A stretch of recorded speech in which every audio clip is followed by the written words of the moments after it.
창세기에서 홍수와 관련된 말씀은 6장부터 9장까지 말씀입니다.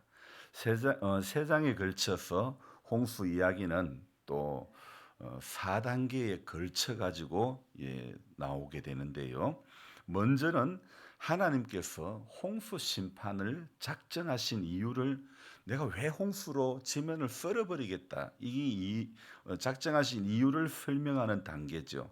그리고 어제 말씀드린 대로 6장 1절부터 8절까지의 말씀이 바로 하나님께서 노아 시대의 사람들을 홍수로 심판하되 사람으로부터 가축과 기는 것과 공중의 새까지 모두 함께 멸하기로 작정하게 된 이유와 그 배경에 대한 설명이 나오고 있는 부분이죠. 두 번째는 어떤 단계냐면 홍수 후를 위한 준비 단계고, 그리고 세 번째는 홍수로 심판이 시작되고 진행되며 결말에 이르는 것, 그리고 마지막에는 홍수 심판 이후에 하나님께서 노아와 언약을 맺으시는 그 네 가지 단계로 이루어지는 거죠. 그런데 홍수 사건 하나만 보더라도 하나님께서 일하심의 과정은요, 적극적이지 않다는 겁니다. 우리 인간은 언제나 모든 일을 너무 적극적으로 할 때가 많아요.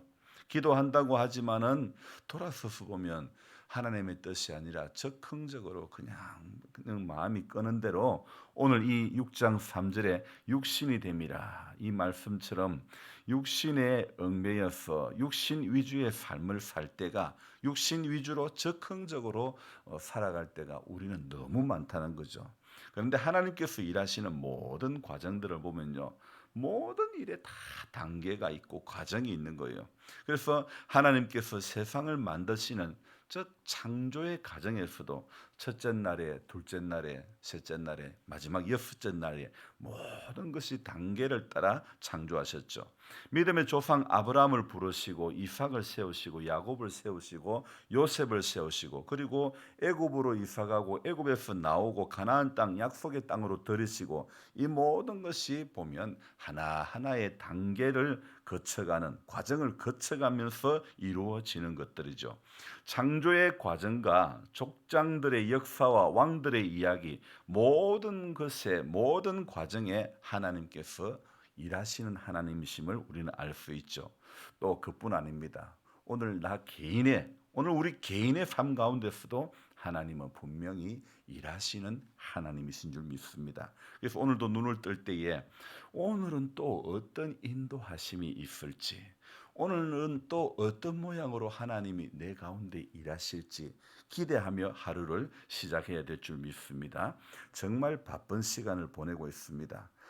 하지만 이 또한 하나님의 일하심의 과정 가운데 있다고 저는 믿습니다. 그래도 감사한 것은 바쁜 하루하루의 일정 가운데서도 매일의 시작은 성경과 함께, 예수님과 함께, 기도와 함께 열어가게 하시니 이게 감사한 거예요. 눈을 떴을 때 기대하는 것이 하나님께서 오늘은 또 어떤 말씀을 주실까? 하나님은 또 오늘은 어떤 구절에 감동을 주시고 은혜를 주실까? 이걸 생각할 때마다 감사한 거예요. 여러분, 통장에 돈이 얼마가 들어있는 것보다 더 든든한 것은 하나님의 말씀이 주는 은혜가 있을 때인 줄 믿습니다.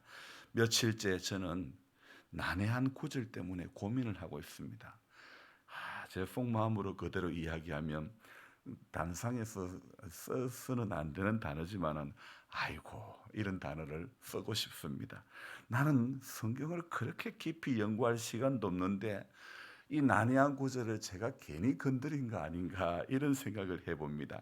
며칠째 제 속에 하나님의 아들들, 사람의 딸들, 그러나 그들의 날은 120년이 되리라, 이 구절, 전에도 이 본문을 수도 없이 보았지만은 이렇게 이번처럼 고민해 본 적은 없었던 것입니다. 하지만 하나님께서는 이번에 창세기 6장에 이 난해한 성경 구절을 묵상하게 하시고 고민하게 하시고 글을 적게 하시니 이것 또한 감사한 이유입니다.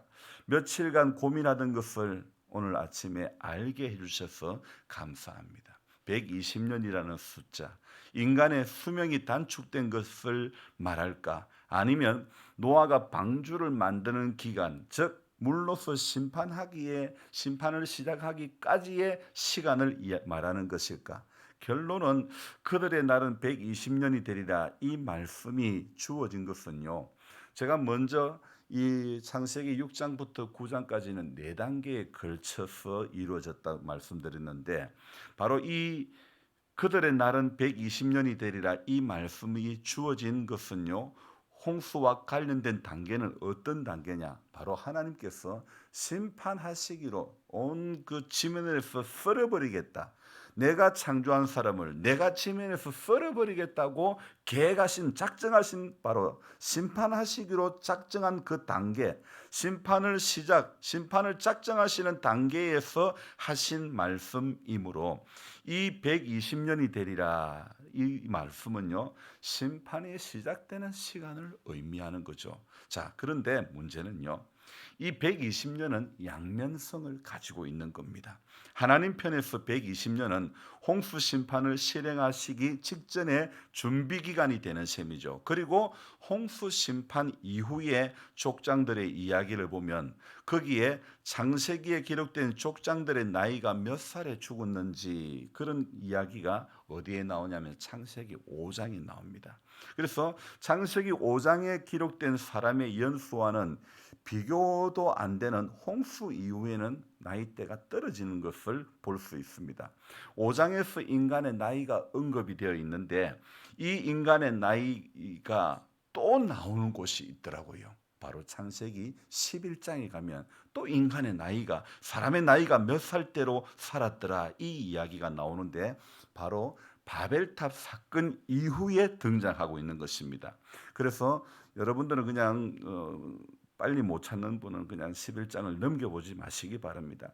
11장 10절에 보면요, 셈의 족보는 이러하니라 이렇게 되어 있습니다. 셈은 백세 곧 홍수 후 2년에 아르박사스를 낳았고, 아르박사스를 낳은 후에 500년을 지내며 자녀를 낳았으며 그랬습니다. 이렇게 셈의 나이와 아르박사스의 나이, 셀라의 나이, 에벨, 벨렛 등등 이들의 나이를 기록하고 있는데, 11장을 보면서 이 120년을 어떻게 해석을 해야 할지 정답이 나오는 거예요. 자, 정리를 하면 6장 3절의 말씀은 그들의 연수가 120년이 되리라 이렇게 말씀한 것은 물로 심판을 실행하신 이후에 인생의 수명 또한 급격히 떨어짐을 의미하는 것이죠. 성경이 던져주는 교훈은 단 한 가지의 교훈으로 끝이 나는 것도 있지만, 그러나 대부분의 교훈은 여러 가지 의미가 있는 것입니다.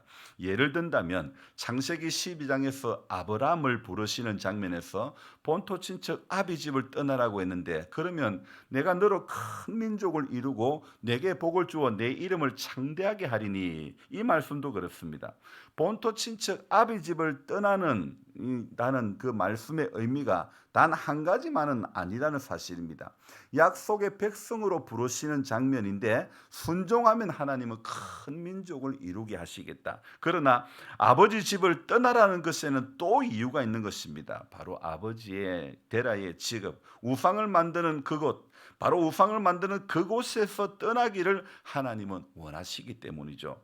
하나님의 말씀은 단 한 가지의 이유만으로 교훈하는 것보다 여러 가지로 우리에게 교훈하심이 많습니다. 왜요? 우리로 하여금 믿음의 주요 또 온전케 하시는 이인 예수만을 바라보게 하기 위해서인 줄 믿습니다. 자, 이제 이 6장 3절에 120년이 되리라 이 말씀이 주는 참된 의미가 무엇인지 정리를 해본다면요, 자, 창세기 5장에서 인간의 나이대는 대부분이 900살 때였습니다. 6장에서 120년이 되리라고 하는 이 언급이 있었죠. 자, 그리고 창세기 11장에서 시작하는 제일 첫 번째 사람 셈의 나이를 보십시다. 창세기 11장 11절 말씀을 보면 500년을 지내며 자녀들을 낳았으며, 그러니까 어떤 후에요? 아르박사스를 낳고 500년을 지내며 자녀를 낳았다는 것은 500살 이상을 살았다는 거죠. 자, 그러면 6장 3절의 말씀 그들의 날은 120년이 되리라 이 말씀은 인간의 수명을 말하는 것이 아니라는 결론을 또 내릴 수 있는데, 방주를 만드는 데까지 심판하는 시간이 되는까지 심판을 작정한 시간부터 심판을 시행하는 단계까지 기간으로 보는 것이 어쩌면 더 합당하겠죠. 그런데 창세기 11장에 나오는 사람들의 수명이 얼마였는가를 11장 한번 보면요. 셈의 나이 이후로 보면 또 재미가 나는 것은 셈은 500살, 아르박사스는 403살, 셀라도 403살, 그리고 에벨 430살, 벨렉 209살, 러우 207살, 서룩 200살, 나홀 119살. 나올 때에 오면 120년이 되리라 하신 말씀에 완전 근접한 것을 볼 수 있죠. 자, 이 120년에 대한 확실한 키는 바로 창세기 11장 10절 11절에 있다고 봅니다. 셈의 족보는 이러하니라. 셈은 100세 곧 홍수 후 2년에 아르박사스를 낳고 아르박사스를 낳은 후에 500년을 지내며 자녀를 낳았으며, 홍수 후 2년이라는 이 말씀을 유의해 볼 필요가 있는 것입니다. 왜 여기에서 홍수 후라고 했을까? 저는 이게 아닐지라도 이렇게 말씀드리고 싶습니다. 바쁜 시골 목사의 고민, 쏟아지는 졸음과의 전투 속에서 120년의 참된 의미가 주님 무엇입니까? 고민하던 그 차이에 이것이 아니라도 정말 고민할 것이 많은 시골 목사에게 주님께서는 11장 속에서 바로 해답을 찾게 해주셔서 너무너무 감사한 거예요. 자, 그러니까 홍수의 그 이후로 11장 10절 11절 이 말씀, 왜 여기에서 홍수라는 말을 언급을 했을까? 하나님은 120년에 대한 그 정답을 푸는 열쇠를 바로 여기에서 줬다고 생각하는 거죠. 자, 홍수의 이 120년이라는 이 말은 양면성이 있습니다. 자, 심판까지의 기간을 의미하는 말인 동시에 인간의 수명이 급격하게 떨어지는 것을 또한 의미한다는 것이죠. 자, 그러니 오늘 새벽에 말씀을 묵상하면서 하나님께서 말씀하심의 의미가 여러 가지 여러 각도가 있구나. 그래서 저와 여러분들이 이단이 꼭 우리를 사람을 미혹할 때는 말씀을 딱 한 구절만 가지고 이렇다 저렇다 이게 정답이다 이야기를 하는 거예요. 신학교를 다니면서 공부를 해봐도 대학 학교 교수님들은요 꼭 그럽니다. 결정은 자네가 하라는 식으로 그렇게 이야기하는 거예요. 제가 공부를 할 때 이거 시험에 드는 것 같은 그런 느낌도 있었는데요. 어쨌든 하나님께서 우리가 간구하고 엎드리고 기도하면 하나님께서는 반드시 밝히 보여주실 줄로 믿습니다. 어제 알고 지낸 지 10년도 더 된 에어컨 사장님과 함께 교회 2층과 집사님들 집에 에어컨을 설치했죠. 물론 아침과 저녁에는 수박약을 치고 또 가운데 토막 시간에 에어컨 세대를 설치하며 정말 무더운 날씨 가운데 땀을 흘리며 일을 했습니다. 그러나 힘든 것도 있지만 보람도 있습니다. 저도 저이지만은 요즘 우리 이정남 집사님 정말 바쁘고 힘든 가운데 보내고 있습니다. 그러나 주님께서 분명히 큰 보람을 느끼게 해 주실 줄로 저는 믿습니다. 여러분 힘든다는 것도요. 이 힘든다는 사실 하나도 이것을 해석함에도 양면성이 있습니다. 이 과정을 잘 마치면 주어질 상급을 생각하면서 묵묵히 감당하는 것이고 몸은 고되어도 보람이 넘치는 거예요. 힘들고 지치는 그것으로 끝이 나고 마는 게 아닙니다. 반드시 이후에 주어질 은혜를 생각하며 또 오늘도 이기는 자가 되기를 우리는 소망하며 기도해야 될 줄로 믿습니다. 이전의 은혜와 이후의 은혜 그리고 그 과정의 은혜를 생각하면서 오늘 날씨가 또 얼마나 무더울지 모릅니다. 그러나 넉넉히 이겨갈 수 있는 우리 모두가 되기를 주님의 이름으로 부탁드립니다. 기도하겠습니다. 하나님 아버지, 우리는 딱 한 문제에 붙들려 살 때가 얼마나 많은지 모릅니다. 저도 말씀을 묵상하고 준비를 하다 보면 해석이 안 될 때는 참 고민이 되고 어떻게 풀어가야 될지 답답할 때가 한두 번이 아닙니다. 그러나 성령님은 우리의 답답함을 해결해 주시는 분인 줄 믿습니다. 우리의 막힌 것을 열어주시는 줄 믿습니다. 우리의 문제들을 해결해 주시는 분인 줄 믿습니다. 우리의 무지한 부분을 깨닫게 해주시는 성령님인 줄 믿습니다. 그래서 오늘도 성령 하나님과 동행하는 우리 모두가 되어지기를 간절히 바라고 원합니다. 이 땅에서의 오늘 하루의 삶에도 힘들고 어렵고 답답함이 있다 할지라도, 그러나 이 과정을 잘 마치면 주님 앞에 섰을 때에 잘했다 칭찬받는 상급이 주어질 것을 생각하며 기대하며, 오늘 하루도 짜증날 일이 많고 답답한 일이 많고 사방으로 우겨쌈을 당한 것 같은 그런 일들이 많다고 할지라도, 몸은 고되어도 보람이 넘치는 주님 때문에 오늘도 엎드릴 수 있고 기도할 수 있고 주님을 경배하고 예배할 수 있게 하신 것 감사합니다. 하루하루 힘들어도 주실 은혜를 생각하며, 또 그 과정의 은혜를 생각하며, 이미 주어진 은혜들을 생각하며 오늘도 받은 복을 세어보아라. 주님께서 우리에게 베풀어 주셨던 모든 것을 생각하며 감사함으로 시작하며 감사함으로 마칠 수 있는 믿음의 사람답게 생각하고 믿음의 사람답게 말을 하고 믿음의 사람답게 하루를 살아가는 우리 모두가 될 수 있도록 하나님 도와주시옵소서. 분명히 약속이 있는 사람은 삶이 달라져야 되고, 약속이 있는 사람은 말이 달라져야 되고, 약속이 있는 사람은 생각이 달라져야 되고, 결단이 달라져야 되고, 행동이 달라져야 될 줄 믿습니다. 주님, 오늘도 우리 하나님의 크신 약속을 이미 받은 인생을 다시 한번 돌이켜보면 생각하면서 주님, 현실의 어려움을 충분히 넘어설 수 있는 모두가 될 수 있도록 도와주시옵소서. 감사를 드리며 존귀하신 예수님의 이름으로 기도드리옵나이다. 아멘. 간절한 마음으로 주여 부르고 기도합니다. 주여, 주여, 주여. 오늘도 우리의 시작 가운데 함께 해주시고 이 하루를